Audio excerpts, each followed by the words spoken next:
దాన్ని కుట్రపూరితంగా వేరే రాష్ట్రానికి తరలించకపోయిన దాన్ని అడ్డుకోలేకపోయినటువంటి ఇలా దద్దమ్మలు మీరు ఇలా బీజేపీ నాయకులు ఇలా మీరు ఈ ప్రాంతం మీద కుట్రకు ఇలా వీళ్ళిద్దరు కలిసి కుట్ర పడుతూ ఉన్నారు. ముఖ్యంగా తెలంగాణ ప్రజానికం విద్యార్థులకు అర్థం చేసుకోవాల్సింది ఏంటంటే ఇలా భారతీయ జనతా పార్టీ ఇలా బీఆర్ఎస్ పార్టీ రెండు కలిసి కుట్రపూరితంగా ఇలా అభివృద్ధిని అడ్డుకోవాలి. అభివృద్ధిని అడ్డుకుంటే కాంగ్రెస్ కు చెడ్డ పేరు వస్తుంది. కాంగ్రెస్ చెడ్డ పేరు రావడం ద్వారా మళ్ళీ మేమైనా అధికారంలోకి రావడానికి అవకాశాలు ఉంటాయి అనేటువంటి ఒక కుట్రపూరితమైనటువంటి చర్యలకు వీళ్ళు పాల్పడుతూ ఉన్నారు. కాబట్టి ఇలా ఫామ్ హౌస్ కేంద్రంగా కుట్ర నడుస్తూనే ఉన్నది, కాన్స్పిరసీ అక్కడ నడుస్తూనే ఉన్నది.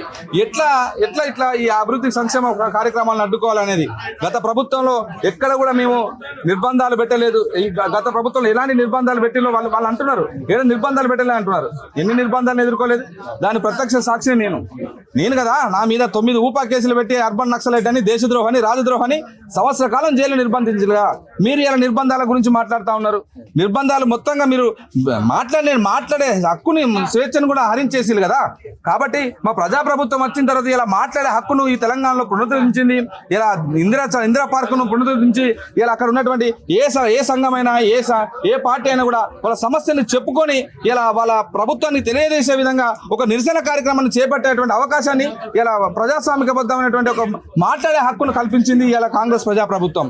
కాబట్టి తెలంగాణలో ఇలా బీఆర్ఎస్ పార్టీ లాంటి వాళ్ళ నాయకులు ఇలా అసెంబ్లీ ముందుకు వచ్చి కూడా నిరసన చెప్తున్నారంటే అది ప్రజాప్రభుత్వం కల్పించిన స్వేచ్ఛ, అది అర్థం చేసుకోవాలి తెలంగాణ ప్రజానికం. 2026 ఆపరేషన్ కగారు పెడితే 2026 మార్చి వరకు ఒక్క నక్సలైట్లు కూడా ఉంచామని చెప్పేసి ఇప్పుడు 60 చూస్తున్నాం మనం అడవిలలో వచ్చి అక్కడ మానకుండా వస్తుంది. సో దీనిపైన ఏమంటారు? ప్రకృతి ప్రేమికులకు, పర్యావరణ ప్రేమికులందరికీ నేను మళ్ళొక్కసారి సూచన చేస్తా ఉన్నాను.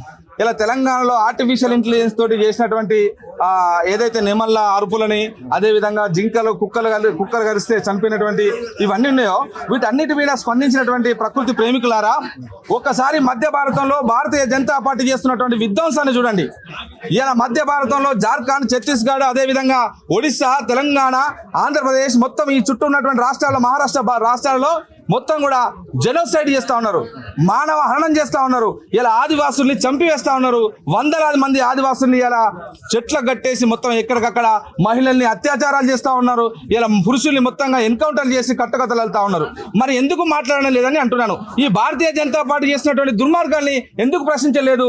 ఇలా లక్షలాది ఎకరాల భూమిని ఇలా ఆదాని, అంబానీ, జిందాలకు తాకట్టు పెట్టడానికి కోసం ఇలా ప్రకృతిని అంతా ధ్వంసం చేసుకుంటూ, ఇలా అడవినంతా ధ్వంసం చేసుకుంటూ, ఇలా వేలాది గుట్టల్ని ధ్వంసం చేసుకుంటూ ఇలా ఐరన్ ఓవర్ అక్కడ పేరుతోటి చేస్తున్నటువంటి విధ్వంసం అంతా ఇంత కాదు. ఇలా అట్లా చేస్తున్నటువంటి ఒక మీడియా ఛానల్, బస్తర్ ఛానల్ అనేటువంటి మీడియా ప్రతినిధులు కూడా దుర్మార్గంగా హత్య చేసినటువంటి పరిస్థితి మీరందరూ మీడియా ఛానల్ ప్రతినిధులు మీరు చూసే ఉంటారు. మరి ఎందుకు మాట్లాడలేదు అంటున్నాను. ఇలా తెలంగాణ ప్రజానికం కానీ, ప్రజాస్వామికవాదులు కానీ, మేధావులు కానీ, విద్యార్థులు కానీ ప్రతి ఒక్కరు కూడా గొంతు విప్పాల్సినటువంటి సందర్భం ఆసనమైంది. దేశవ్యాప్తంగా విధ్వంసకర అభివృద్ధి నమూనాతోటి మోడీ ప్రభుత్వం చేస్తున్నటువంటి దుర్మార్గాలు, ఆదివాసులను ఇలా వాళ్ళకు కల్పించినటువంటి భారత రాజ్యాంగంలో బాబాసాహెబ్ అంబేద్కర్ ఇచ్చినటువంటి ఏదైతే షెడ్యూల్ 5, షెడ్యూల్ 6లో ఇలా ఆదివాసులకు హక్కులు కల్పించడం జరిగింది.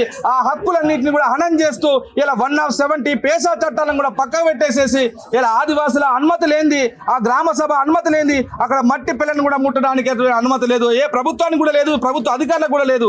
అయినా కూడా ఇలా పోలీసులు, అధికారులు విచ్చలవిడిగా అక్కడ విధ్వంసానికి పాల్పడతా ఉన్నారు. ఐరన్ ఓవర్ పేరుతోటి గుట్టలను తవ్వుతా ఉన్నారు. చెట్లను లక్షల చెట్లను ఇలా మొత్తం నేలమట్టం చేసేసేసి అడ్డుకున్నటువంటి ఆదివాసి బిడ్డల్ని, నోరు లేనటువంటి మూగజీవాలను కూడా వాళ్ళు దుర్మార్గంగా చంపి ఎన్కౌంటర్ కట్టకథలుతా ఉన్నారు.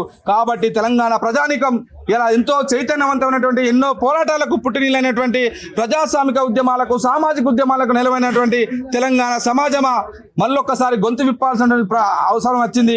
ఇలా భారతీయ జనతా పార్టీ విధ్వంసకర అభివృద్ధి నమనను మనం అడ్డుకోవాల్సిన పరిస్థితి ఏర్పడ్డది. కాబట్టి ఇలా బీజేపీ చేస్తున్నటువంటి ప్రకృతి విధ్వంసాన్ని, మానవ విధ్వంసాన్ని అడ్డుకోవడం ద్వారా భారత రాజ్యాంగం కల్పించినటువంటి హక్కుల్ని ఇలా ఆదివాసులకు దక్కే విధంగా, గిరిజన బిడ్డలకు దక్కే విధంగా మనందరం కూడా మాట్లాడాల్సిన పరిస్థితి ఎదురైందని కూడా ఈ సందర్భంగా ప్రజానికానికి విజ్ఞప్తి చేస్తా ఉన్నాను.